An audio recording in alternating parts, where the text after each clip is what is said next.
और दूसरे रामद्रोही हैं। राम भक्त रामलला के भव्य मंदिर से प्रसन्न है, उत्साहित है, उमंग में है और अयोध्या में रामलला का भव्य मंदिर का निर्माण उसके लिए लोक के साथ साथ परलोक को सुधारने का एक माध्यम बना है।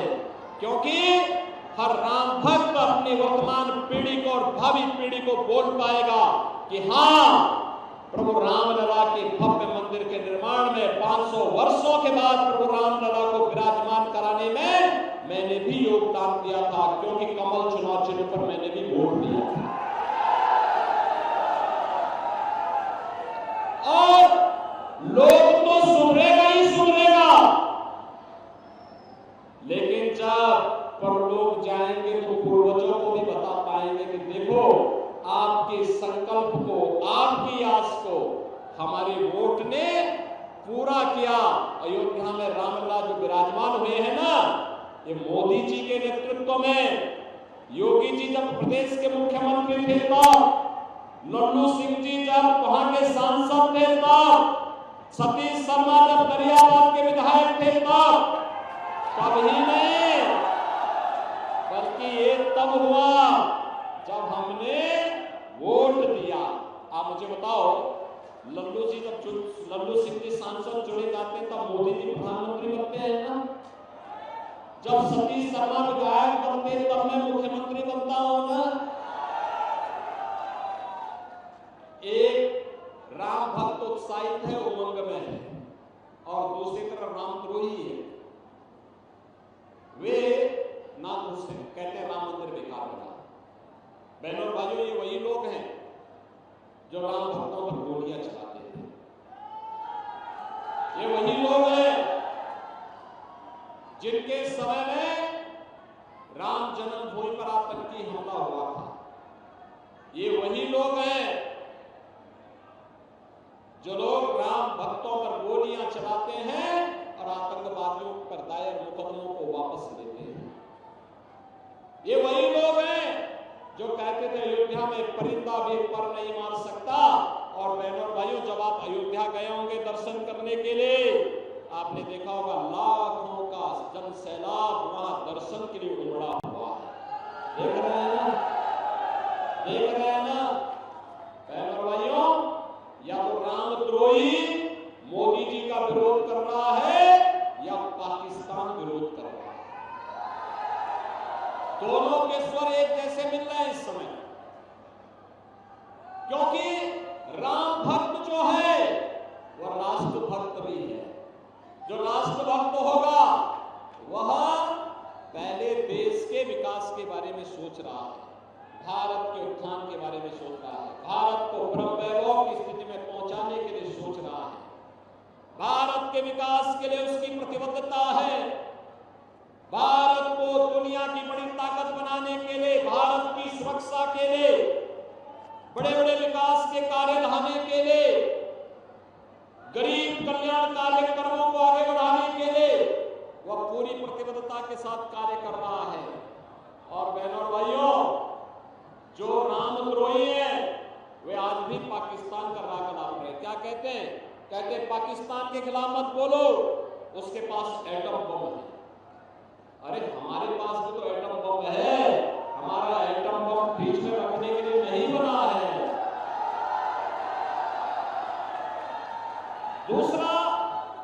दूसरा हम ये भी बोलना चाहते हैं कि बहनों और भाइयों, एक तरफ एटम बम की धमकी से भारत के दुश्मनों के उत्साह को बढ़ाने का प्रयास कर रहे हैं, और दूसरी तरफ ये लोग राम मंदिर का विरोध करके आपको अपमानित करने का प्रयास कर रहे हैं।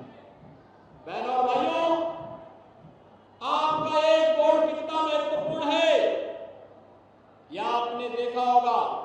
2014 के पहले का भारत और 2014 के बाद का भारत।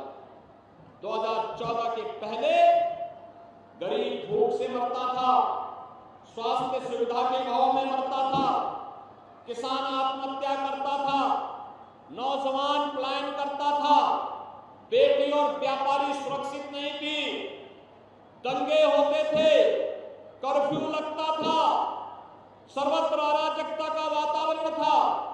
और 2014 के बाद का भारत कैसे परिवर्तन हुआ, दुनिया के अंदर सम्मान बढ़ा, देश की सीमाएं सुरक्षित हुई, आतंकवाद और नक्सलवाद नियंत्रित हुआ। और अब तो जोर से पटाखा फट जाए ना तो भी पाकिस्तान को सफाई देनी होती है कि साहब मेरा हाथ नहीं है, क्योंकि उसे मालूम है कि अगर सफाई नहीं दी तो कहीं लेने की देने न पड़ जाए। ये नया भारत है, छेड़ता नहीं है, लेकिन अगर कोई छेड़ेगा तो फिर छोड़ता भी नहीं है। और बहनों और भाइयों, विकास के कार्य, हाईवे, अयोध्या देखो ना, रेलवे की डबल लाइन से जुड़ गया है, भव्य स्टेशन अयोध्या का बन गया है। अयोध्या के अंदर जहां से जाओ 4 लेन 6 लेन से जुड़ गया है, इंटरनेशनल एयरपोर्ट बन गया है। एक तरफ अयोध्या में रामलला विराजमान हुए और दूसरी तरफ अयोध्या का अंतर्राष्ट्रीय एयरपोर्ट रामलला के उस समय के जिन्होंने रामलला को अपनी गाथा के माध्यम से जन जन तक पहुंचाया था, ऐसे त्रिकालदर्शी ऋषि महर्षि वाल्मीकि के नाम पर अयोध्या के एयरपोर्ट का नामकरण हुआ। बहनों भाइयों, वहां जितने भी भोजनालय बने गरीबों के लिए, संतों के लिए, अतिथियों के लिए, उनका नामकरण किसके नाम पर है? माता सबरी के नाम पर। माता सबरी भीलनी थी, वनवासी थी, उनके नाम पर भोजनालय का नाम, क्योंकि प्रभु राम के वनवास के समय में उन्होंने ही आश्रय दिया था और भगवान राम ने उनके जूठे मेवे भी खाए थे। और आश्रय स्थल जिनके हम रेन बसेरा कहते हैं, वो किसके नाम पे है? निषाद राज के नाम पर है, निषाद राज के नाम पर। ये अयोध्या है, इंटरनेशनल एयरपोर्ट भी है, सड़कें 4 लेन और 6 लेन की है, भव्य दीपावली भी है। पहले माफिया हावी होते थे तो हम लोगों ने भी कहा प्रभु रामलला विराजमान हो रहे हैं तो जन जन में तो जय श्री राम होगा और माफिया और अपराधियों का राम नाम सत्य है ही होगा। हो गया ना? और बहनों भाइयों, राम नाम सत्य की गाथा के बाद अब हमें राम राज्य की परिकल्पना को साकार करना है। इसके लिए भारत को आत्मनिर्भर और विकसित भारत बनाना है। आत्मनिर्भर और विकसित भारत के लिए हम सबको भाजपा को जिताना होगा। जिताएंगे? जिताएंगे? बाहर के लोग भी, भाई बाहर के लोग इतनी देर से खड़े हैं, जिताएंगे? लल्लू महाराज को कमल चुनाव चिन्ह पर जिताएंगे? मोदी जी को तीसरी बार प्रधानमंत्री बनाएंगे? 5वें चरण में आपका मतदान है 20 तारीख को, है ना? और 20 मई को मतदान है। तो बहनों और भाइयों, मतदान के लिए आपको अभी से स्वयं मोदी जी का प्रतिनिधि बनना पड़ेगा। मोदी जी का प्रतिनिधि बनना पड़ेगा, योगी जी का प्रतिनिधि बनना पड़ेगा, स्वयं लल्लू सिंह बनना पड़ेगा। घर घर जाना होगा, एक एक व्यक्ति को अलग जगाना होगा और बोलना होगा वही जो देश के अंदर पूछ रहा है, जो राम को लाए हैं, जो राम को लाए हैं। क्या बोलेंगे? और उनको लाएंगे का मतलब कमल चुनाव चिन्ह का बटन। और बहनों भाइयों, ये उत्सव गांव-गांव में होना चाहिए, अवध क्षेत्र में तो हर जगह होना चाहिए। पूरी दुनिया अवध क्षेत्र का गुणगान गा रही है, पूरी दुनिया गा रही है। लल्लू जी की जीत, लल्लू सिंह जी की जीत पिछली बार से दुगने वोटों से होनी चाहिए, तब मेहनत हम सबकी सार्थक होगी। हम सबकी मेहनत तब सार्थक होगी। क्योंकि नहीं तो एक कांग्रेस और सपा के लोग गाली दे दे करके हम लोगों को पहले ही वैसे कटघरे में खड़ा करके रखे हुए हैं। पहले ये लोग इस प्रकार की बातें करते हैं, इसके बाद भी अगर हम लोगों को सफाई देनी पड़े तो फिर बात नहीं बनेगी। बहनों और भाइयों, मोदी जी ने 10 वर्ष में बिना चेहरा देखे गांव, गरीब, किसान, नौजवान, महिलाएं, इन सब के विकास और उत्थान के लिए, उनके कल्याण के लिए कार्य किया। लगातार बिना रुके, बिना टिके, बिना झुके कांग्रेस और सपा की सरकार के समय गरीब भूख से मरता था। आज 80 करोड़ लोग फ्री में राशन की सुविधा का लाभ प्राप्त कर रहे हैं और पाकिस्तान में जितनी आबादी है उससे ज्यादा आबादी को गरीबी से उभारने का काम मोदी जी ने मात्र 10 वर्ष के अंदर हिंदुस्तान में किया है। 60 करोड़ लोग, बहनों और भाइयों, हिंदुस्तान के अंदर फ्री में राशन की, फ्री में स्वास्थ्य बीमा का कवर प्राप्त कर रहे हैं। और अयोध्या में तो अब तो राजर्षि महाराज दशरथ के नाम पर भी मेडिकल कॉलेज का निर्माण हो गया है। बहनों और भाइयों, अयोध्या में यही नहीं हुआ, अब तो हर घर नल की योजना भी आपके घर में शुद्ध पानी पहुंचाने के लिए दिखाई दे रही है। एम्स बन रहे हैं, IIT बन रहे हैं, IIM बन रहे हैं, वर्ल्ड क्लास यूनिवर्सिटी बन रही है, नए नए उद्योग लग रहे हैं और विकास के कार्य किस रूप में, गरीबों के लिए मकान भी 4 करोड़ मकान मिल गए हैं। और बाकी लोगों को अभी से आप बता दीजिए कि जितने लोग बाकी बचे होंगे अगले 5 वर्ष के अंदर सबको एक एक मकान मिल जाएगा। जितने गरीब बचे होंगे, जितने गरीब के पास 10 करोड़ गरीबों को अब तक रसोई गैस के कनेक्शन मिल गए हैं, बाकी लोगों से कहिए कि जितने बचे होंगे कैंप लगा करके फिर से अभियान चला करके सबको मिलेगा।